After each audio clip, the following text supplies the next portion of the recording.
Bismillahirrahmanirrahim. Assalamualaikum warahmatullahi wabarakatuh. Bapak Ibu, orang tua wali murid kelas 7 dan kelas 8 SMP Negeri 2 Wonogiri yang saya hormati. Bapak Ibu, Ketua Komite beserta pengurus komite sekolah yang saya hormati. Bapak Ibu guru dan karyawan SMP Negeri 2 Wonogiri yang saya hormati, serta anak-anak sekalian kelas 7, kelas 8 yang saya cintai dan saya banggakan. Puji syukur kehadirat Allah Subhanahu wa taala atas segala limpahan karunia, limpahan nikmatnya yang telah diberikan kepada kita, sehingga pada kesempatan siang hari ini kita masih bisa menjalankan apa yang menjadi tugas kewajiban kita. Bapak Ibu sekalian yang saya hormati, anak-anak sekalian yang saya cintai, saat ini kita masih dalam nuansa Lebaran ya, nuansa Idul Fitri. Maka dari itu kami sampaikan, kami keluarga besar SMP Negeri 2 Wonogiri mengucapkan selamat Hari Raya Idul Fitri 1442 Hijriah. Mohon maaf lahir dan batin ya. Semoga kesalahan-kesalahan kami bisa dimaafkan oleh Bapak Ibu sekalian semuanya. Bapak Ibu sekalian yang saya hormati, pada kesempatan kali ini perkenankanlah kami akan menyampaikan sosialisasi ya, uji coba pembelajaran tatap muka di SMP Negeri 2 Wonogiri yang rencananya ya, sekali lagi rencananya akan dilaksanakan pada tanggal 24 Mei sampai dengan tanggal 7 Juni 2021. Seperti yang kita ketahui, di masa pandemi ini ya, kita semuanya Bapak Ibu guru mengajar dari sekolah, kemudian ya anak-anak belajar dari rumah kan begitu. Dan tanpa terasa sudah setahun lebih ya kita melaksanakan kegiatan ini, dan tentunya ada kekurangan-kekurangan, ada kelemahan-kelemahan, meskipun juga ada kelebihan-kelebihannya. Tapi sekali lagi kita sudah merindukan ya kegiatan pembelajaran tatap muka di sekolah. Anak-anak juga sudah rindu dengan Bapak Ibu guru, demikian juga dengan Bapak Ibu guru, dan anak-anak saya yakin juga ingin ketemu dengan teman-teman. Ya. Tapi sekali lagi di masa pandemi ini kita masih harus tetap melaksanakan protokol pencegahan COVID-19. Bapak Ibu sekalian yang saya hormati, seperti yang saya sampaikan tadi bahwa SMP Negeri 2 Wonogiri ya, ini ditunjuk oleh Dinas Pendidikan dan Kebudayaan Kabupaten Wonogiri untuk melaksanakan uji coba ya, sekali lagi uji coba pembelajaran tatap muka yang ini akan dilaksanakan nanti pada tanggal 24 Mei sampai dengan 7 Juni ya. Maka dari itu kesempatan ini saya akan mensosialisasikan ya, karena tahapan sosialisasi ini saya kira penting untuk menyamakan persepsi dari Bapak Ibu guru, dari siswa sekalian, dari komite sekolah, dan tentunya juga dari orang tua wali murid. Bapak Ibu sekalian yang saya hormati, yang melatar belakangi kegiatan ini adalah ya, kegiatan tatap muka itu dilatar belakangi oleh kesehatan dan keselamatan pendidik, peserta didik, dan seluruh warga satuan pendidikan itu merupakan prioritas utama. Seiring dengan komitmen untuk menjamin keberlangsungan pendidikan, maka pembelajaran tatap muka dengan protokol kesehatan yang ketat perlu dikaji dan dipersiapkan. Maka dari itu, saat ini kita akan mempersiapkan pembelajaran tatap muka itu. Pembelajaran tatap muka pada satuan pendidikan itu harus dilaksanakan dengan penuh kehati-hatian dan tidak menjadi penyebab meningkatnya kurva penularan dan penyebaran COVID-19. Sehingga PTM itu harus dilaksanakan melalui tahapan uji coba, yang mana tahapan uji coba ini secara terbatas, terkoordinasi, dan wajib memenuhi persyaratan minimal protokol kesehatan yang telah ditetapkan oleh pemerintah tentunya. Bapak Ibu sekalian, jadi SMP Negeri 2 Wonogiri ini memenuhi persyaratan ya, yang dipersyaratkan untuk uji coba PTM. Persyaratannya apa? Yang pertama, kita sudah memenuhi 100% indikator penerapan protokol kesehatan ya, sesuai pedoman pengawasan dan pembinaan protokol kesehatan bagi satuan pendidikan. Kita sudah memenuhi ya, kita sudah persiapkan dan sudah kita penuhi. Kemudian memperoleh penilaian siap dari daftar periksa kesiapan sekolah dari tim verifikasi Dinas Pendidikan Kabupaten Wonogiri.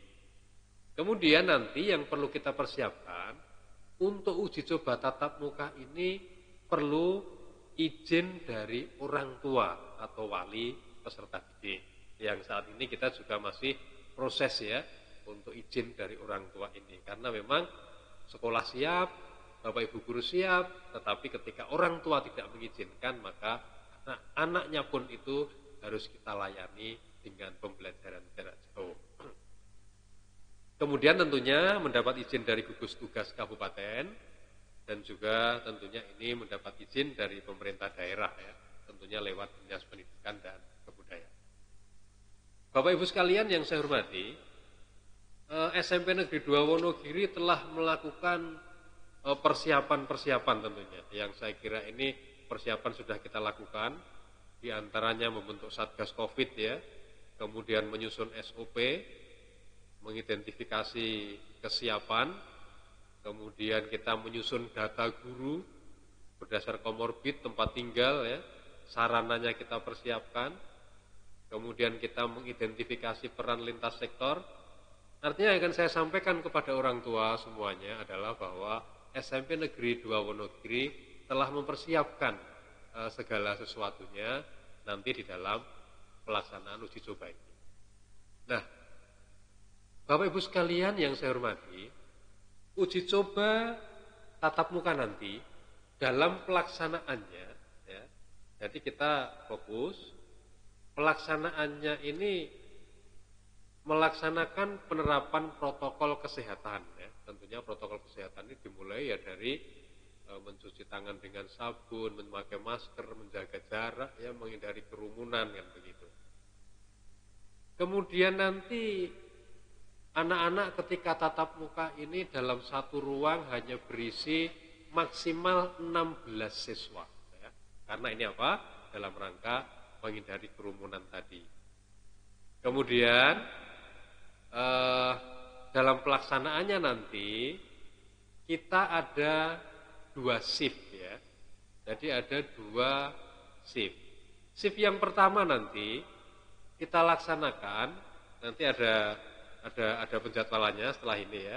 Setelah ini nanti akan kita sampaikan jadwalnya. Tapi nanti akan kita sampaikan shift. Ada 2 shift nanti. Jadi katakanlah misalnya pada hari pertama, hari Senin, ini nanti yang masuk adalah kelas 8 ya. Kemudian kelas 7-nya belajar di rumah. Kelas 8 itu pun kita bagi 2. Ada yang separuh itu masuk pagi, kemudian separuhnya adalah masuk siang ya. Kemudian kami sampaikan juga bahwa nanti anak-anak itu berada di sekolah itu hanya selama 2 jam ya. Hanya selama 2 jam. Jadi 7.30 sampai jam 9.30 ya. 7.30 sampai jam 9.30. Kemudian yang kedua dan berikutnya nanti ada jadwal ya. Ada nanti jadwal. Yang berikutnya akan kami sampaikan nanti kepada anak-anak juga. Kemudian karena kantin tidak buka ya, maka nanti monggo orang tua bisa membekali anaknya ya. Selama 2 jam itu dibekali, karena nanti tidak ada waktu istirahat juga. Selama 2 jam itu anak-anak harus berada di depan kelas kan begitu. Ini kemudian Bapak Ibu sekalian nanti tentunya ketika melaksanakan pembelajaran tatap muka ini, uji coba ini, tentunya Bapak Ibu guru juga harus sudah divaksin karena itu syaratnya kan begitu ya. Jadi ini. Kemudian kita lihat jadwalnya Bapak Ibu sekalian. Ya, jadwalnya seperti yang dilihat. Jadi nanti contoh tadi yang saya sampaikan. Jadi nanti kita mulai tanggal 24 contohnya ya. 24 itu misalnya sesi 1 jam 7.30 sampai jam 9.30 itu adalah kelas 8 ya untuk yang sesi 1. Nanti akan kita atur, akan kita sampaikan lewat grup WA masing-masing kelas. Kemudian sesi 2-nya adalah jam 10.30 sampai dengan jam 12.30 ya. Jadi ada jeda selama 1 jam ini untuk persiapan. Kemudian di luar jam PTM tentunya juga anak-anak melakukan PJJ. Ya, artinya ketika kelas 8 masuk PTM, maka kelas 7 di rumah melakukan PJJ.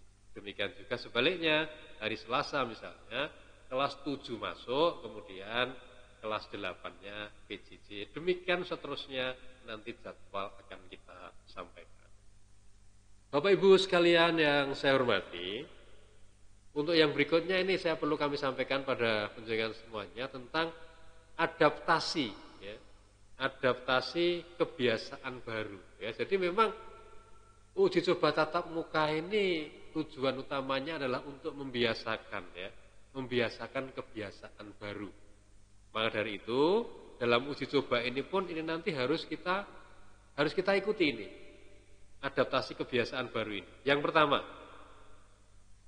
pertama adalah kombinasi pembelajaran jarak jauh dengan tatap muka. Tadi saya sampaikan, yang jarak jauh itu yang di rumah, yang tatap muka itu yang di sekolah. Ini yang pertama. Yang kedua, lingkungan sekolah yang sehat dan memenuhi protokol kesehatan.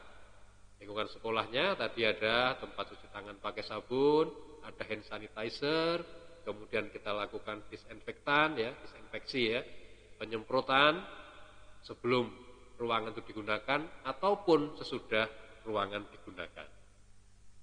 Kemudian yang ketiga, ini tolong Bapak Ibu sekalian, orang tua, penggunaan transportasi pribadi.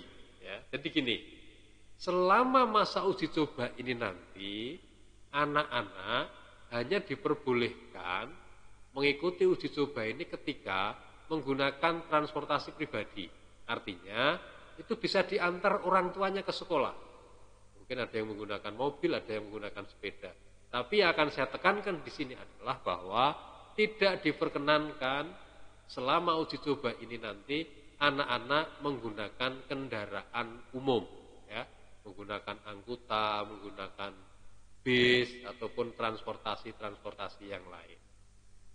Nah, kalau menggunakan sepeda motor bagaimana?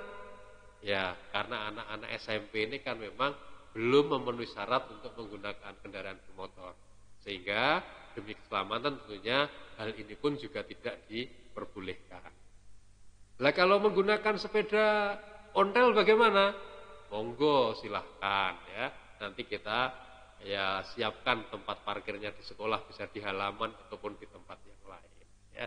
Sehingga tolong ini nanti sebelum memberi izin kepada putra-putri panjenengan semua, pastikan ketika memberi izin nanti juga ada yang mengantar. Ataupun jalan kaki juga boleh ketika mungkin rumahnya dekat dengan sekolah. Tetapi perlu diingat, ketika jalan kaki pun harus menjaga jarak. Ya. Jadi tolong diingatkan, jalan kaki itu pun harus menjaga jarak minimal ya 1,5 sampai 2 meter lah begitu. Jadi tidak bisa bergandengan tidak, meskipun teman dekat dan sebagainya. Sehingga sekali lagi ini harus menjaga jarak.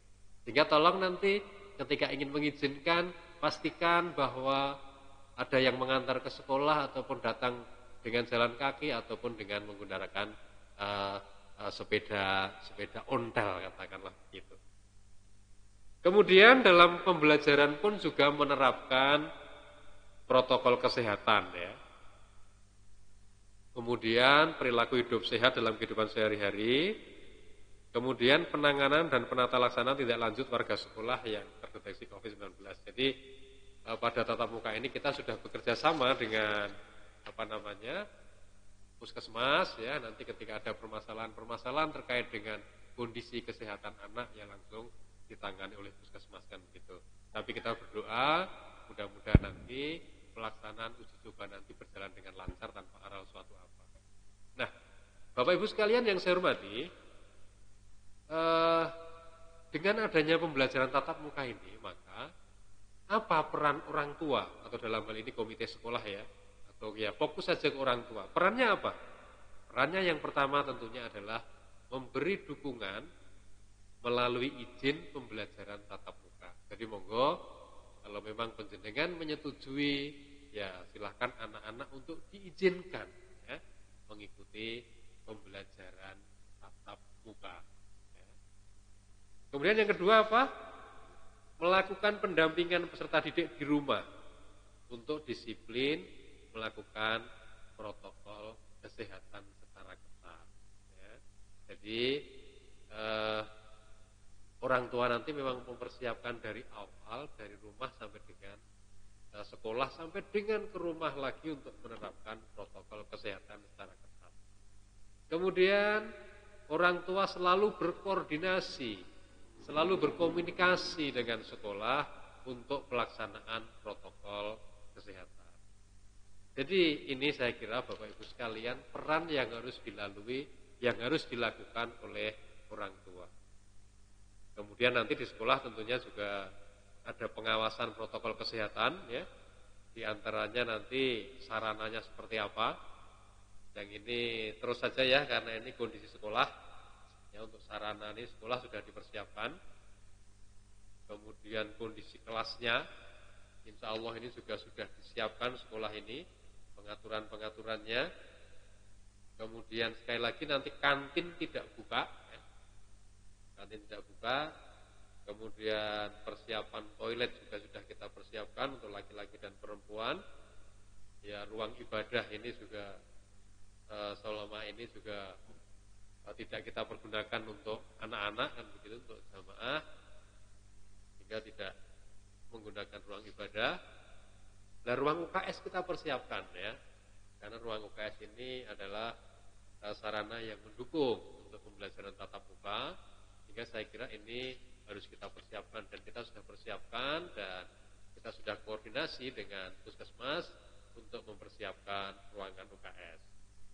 Ruangan yang lainnya pun kita persiapkan, ruang perpustakaan meskipun nanti tidak digunakan ya, tapi semuanya kita persiapkan. Termasuk prasarana yang lain ya. Jadi kesiapan sekolah saya kira sudah kita siapkan. Lah sekarang kita minta kesiapan dari orang tua ya. Jadi sekolah juga nanti minta data dari orang tua. Jadi data yang dibutuhkan di sekolah ini data seluruh warga satuan pendidikan ya. Jadi nanti siapa yang anaknya yang diizinkan, siapa yang anaknya tidak diizinkan ya. Kemudian misalnya data datang ke sekolah nanti diantar, ataukah jalan kaki, ataukah menggunakan sepeda ontel misalnya, kami nanti butuh data seperti itu ya. Termasuk data mungkin anaknya sakit, ya, pernah sakit misalnya, ini saya kira juga sangat diperlukan. Nah, Bapak Ibu sekalian yang saya hormati, untuk selanjutnya nanti ada POS ya, prosedur operasi standar untuk anak-anak yang nanti tentunya ini akan kami sampaikan kepada anak-anak. Jadi di awal masuk hari pertama nanti kami akan menyampaikan kepada anak-anak apa yang akan dilakukan dan apa yang harus dilakukan. Nah, Bapak Ibu sekalian, yang sangat penting saya kira Bapak Ibu adalah menyiapkan anak-anak penjenengan, putra-putri penjenengan ketika akan berangkat ke sekolah. Coba mari kita mulai. Jadi kita akan memulai kegiatan, katakanlah anak berangkat sekolah sampai pulang sekolah lagi itu seperti apa? Kita mulai. Yang pertama sebelum berangkat, tolong Bapak Ibu sekalian, putra-putri penjenengan dipersiapkan sarapannya dengan konsumsi gizi yang seimbang, ya, sarapan. Kalau perlu diberikan bekal, ya, karena nanti di sekolah kan 2 jam, ya, bekal minum, bekal makan, gitu ya. Kemudian pastikan sebelum berangkat itu anak-anak sehat. Ya ciri-cirinya sehat itu kan kalau di rumah punya suhu ya, punya cek suhu misalnya, ya tidak lebih dari suhunya itu ya, tidak melebihi 73,3 gitu. Jadi batas kita adalah 37,3. Ya. Kemudian misalnya ada anak yang batuk, ya udah, berarti itu sakit, nggak usah masuk. Pilek, sakit tenggorokan, sesak nafas, itu berarti dia nggak usah masuk ya. Ketika kondisi-kondisi seperti itu dari rumah sudah disampaikan, meskipun sudah mengizinkan, saya mengizinkan anak saya tanggal 24 masuk, tapi kok ketika tanggal 24 Bu kok batuk pilek ini pagi-pagi, ya sampaikan aja kepada wali kelasnya, maaf Bu ini tidak bisa masuk meskipun sudah diizinkan karena sakit, gitu saja. Kemudian Bapak Ibu sekalian, dari rumah itu sudah memakai masker. Ya, idealnya masker kain dengan 3 lapis atau 2 lapis yang di tengahnya diisi. Dan tolong Bapak Ibu, ketika sudah memakai masker, tolong berikan juga masker cadangan. Jadi anak-anak punya masker cadangan, ya. Anak-anak punya masker cadangan. Meskipun kami di sekolah juga sudah kami siapkan, seandainya anak-anak nanti kok maskernya itu kok katakanlah ya jatuh, kotor dan sebagainya, kita di sekolah juga sudah kita siapkan. Termasuk di sekolah nanti kita juga menyiapkan face shield, ya. Kemudian ketika ada masker kotor, ya mestinya tidak langsung dibuang ya, tapi nanti dibuang di tempat yang sampah, tapi sebelum dibuang itu ya dibungkus dulu kan begitu. Kemudian lebih baik lagi membawa cairan hand sanitizer ya. Jadi nanti ketika habis megang apa langsung cuci itu. Jika itu bawa dari rumah itu lebih bagus. Kemudian membawa makanan beserta alat makan dan minum sesuai kebutuhan. Ya, tadi membawa bekal tadi. Membawa perlengkapan pribadi. Jadi untuk alat-alat tulis nanti nggak boleh pinjam-meminjam. Ya. Jadi harus punyanya sendiri gitu. Nanti ada kegiatan olahraga di luar nggak ada ya untuk uji coba ini. Karena ini masih uji coba. Nah ini tadi anak-anak berangkat ke sekolah. Kemudian dalam perjalanan, selama perjalanan tetap menggunakan masker Bapak Ibu, ya, tetap menggunakan masker dan tetap menjaga jarak minimal 1,5 meter. Kemudian selama di perjalanan menghindari menyentuh permukaan benda-benda yang tidak ya, menghindari menyentuh permukaan benda-benda, tidak menyentuh hidung, mata dan mulut, dan menerapkan etika batuk dan bersin setiap waktu. Jadi batuk dia ditutup, bersin ditutup kan begitu. Kemudian sebelum masuk gerbang sekolah, jadi gini, bagi Bapak Ibu nanti yang menghantarkan anaknya menggunakan mobil pribadi, maka nanti tetap turunnya adalah di jalan ya. Jadi kita mikir di jalan, nggak bisa masuk ke area halaman sekolah karena memang lokasi sekolah kita yang sempit kan begitu, sehingga nanti turun di halaman, turun di depan sekolah gitu, kemudian anaknya turun, kemudian memasuki area sekolah ya. Kemudian untuk anak-anak yang misalnya diantar orang tuanya yang menggunakan kendaraan bermotor, sepeda roda 2 ya, kendaraan bermotor roda 2, nanti kendaraan masuk ke halaman ya, kendaraan masuk ke halaman. Kemudian anak-anak turun, kemudian Bapak Ibu yang mengantar langsung meninggalkan sekolah. Jadi pintu masuk nanti dari depan ketika menggunakan motor, pintu keluarnya lewat belakang. Ya. Meskipun rumahnya mungkin sebelah utara sekolah, ketika mau masuk ke sekolah, ya harus lewat pintu depan. Demikian juga sebaliknya. Jadi pintu masuk dari selatan, pintu keluar dari utara. Kemudian anak-anak nanti ketika masuk ke sekolah, nanti yang pertama harus dilakukan adalah ya nanti akan ada cek suhu ya, cek suhu. Ketika suhunya melebihi 37,3, ya anak-anak diminta istirahat dulu. Ya, istirahat dulu. Ketika istirahat kok masih gitu, istirahat lagi gitu, ya nanti kita komunikasikan dengan puskesmas. Kemudian ya memastikan anak-anak tidak sakit gitu ya. Kemudian sebelum masuki kelas harus melakukan cuci tangan pakai sabun. Ya, jadi nanti cek suhu, kemudian ke kelas. Sebelum ke kelas itu di depan kelas masing-masing ada tempat cuci tangan pakai sabun. Kemudian masuk kelas dan mengikuti pembelajaran. Gitu. Nah, ketika selama pembelajaran juga ini harus menerapkan protokol kesehatan. Masker tetap digunakan ya, selama kegiatan pembelajaran. Tadi saya katakan tidak meminjam peralatan sekolah. Kemudian yang berikutnya setelah selesai kegiatan pembelajaran selama 2 jam tadi, tetap menggunakan masker dan melakukan cuci tangan pakai sabun, ataupun nanti bisa diganti ini dengan menggunakan hand sanitizer ya.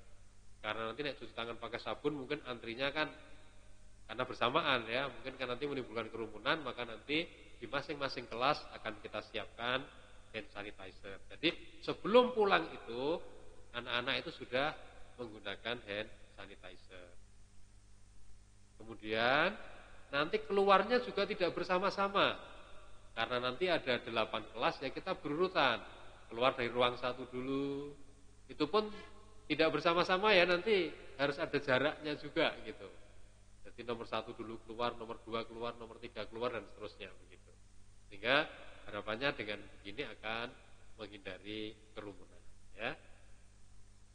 Kemudian tidak berkerumun tadi ya selama kegiatan pembelajaran maupun pulang. Kemudian Bapak Ibu, dalam perjalanan pulang pun itu harus menggunakan masker.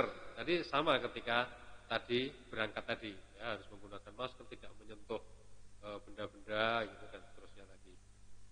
Kemudian setelah sampai di rumah, tadi kan sudah perjalanan tadi, anak-anak sampai di rumah, yang dilakukan apa? Yang pertama tentunya melepas alas kaki, meletakkan barang-barang yang dibawa di luar ruangan, dan melakukan disinfeksi terhadap barang-barang tersebut. Ya, jadi di rumah diupayakan iso disemprot begitu ya. Kemudian membersihkan diri, mandi dan mengganti pakaian sebelum berinteraksi ya dengan orang lain di dalam rumah. Kemudian tetap melakukan cuci tangan pakai sabun secara rutin. Kemudian melaporkan ya, di rumah melaporkan kepada sekolah ya kalau ada misalnya gejala-gejala sakit dan sebagainya. Dan nanti kita pun akan membuat presensi ketika di rumah itu anak-anak harus presensi dan dilaporkan ke sekolah. Jadi pastikan nanti sepulang dari sekolah itu harus langsung ke rumah ya, tidak ada kegiatan-kegiatan yang lain. Saya kira ini Bapak Ibu sekalian ya terkait dengan kegiatan-kegiatan yang harus dilakukan oleh orang tua baik itu di rumah ketika mengantar sampai dengan ke rumah lagi ya. Anak-anak selama di sekolah nanti tentunya akan kami jelaskan ketika anak di sekolah. Kemudian ini saya kira penting untuk pengantar ataupun penjemput pun juga harus mengikuti protokol kesehatan ya. Pengantar ataupun penjemput harus juga mengikuti protokol kesehatan ya. Jadi ketika mengantar ataupun menjemput ini pun kondisinya juga harus sehat ya. Tidak batuk, tidak pilek, tidak sakit tenggorokan dan sebagainya. Kemudian penjemput ini ataupun yang mengantarkan juga harus menggunakan masker ya, karena ini wajib ya. Kemudian harapannya juga membawa hand sanitizer ya, jadi bisa mencuci tangan sendiri kan begitu. Kemudian juga menjaga jarak minimal 1,5 meter. Kemudian menggunakan area pengantaran penjemputan di tempat yang sudah ditentukan. Jadi nanti kami di sekolah ada Bapak Ibu guru yang mengarahkan penjemputannya di sini dan seterusnya akan kita atur begitu ya. Mudah-mudahan dengan apa yang sudah kita persiapkan seperti ini, sekali lagi ini akan memperlancar uji coba pembelajaran tatap muka dan harapannya memang protokol kesehatan ini tetap kita laksanakan secara ketat, ya, sehingga kita berdoa mudah-mudahan pandemi ini segera berakhir dan kita bisa melaksanakan tatap muka dengan seperti biasanya. Gitu. Saya kira ini Bapak Ibu yang saya sampaikan. Nanti kalau ada pertanyaan-pertanyaan, silahkan sampaikan langsung melalui sekolah ya, bisa ke wali kelas, bisa ke pembantu-pembantu kepala sekolah ataupun wakil kepala sekolah.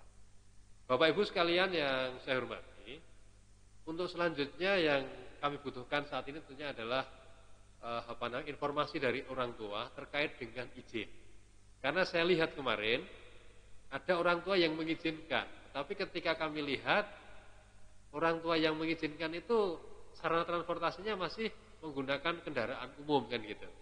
Seperti yang saya sampaikan tadi, tidak diperkenankan menggunakan kendaraan umum selama uji coba pembelajaran tatap muka. Nah, monggo nanti dikomunikasikan lagi dengan sekolah anak-anak yang diizinkan untuk mengikuti pembelajaran tatap muka ini. Bagi orang tua yang tidak mengizinkan bagaimana? Ya tidak apa-apa, nanti akan kita layani melalui pembelajaran jarak jauh. Saya kira ini ya Bapak Ibu sekalian, jelas ya? Ada yang terlewat nggak kira-kira? Saya kira nggak ada, kemudian nanti hal-hal yang lain tentunya bisa kita komunikasikan. Saya kira itu sosialisasi ini, mudah-mudahan kita semua selalu diberi kesehatan sehingga kita bisa melaksanakan apa yang menjadi tugas kewajiban kita dengan baik. Saya kira itu yang saya sampaikan, kurang lebihnya minta maaf. Billahi taufiq wal hidayah. Wassalamualaikum warahmatullahi wabarakatuh.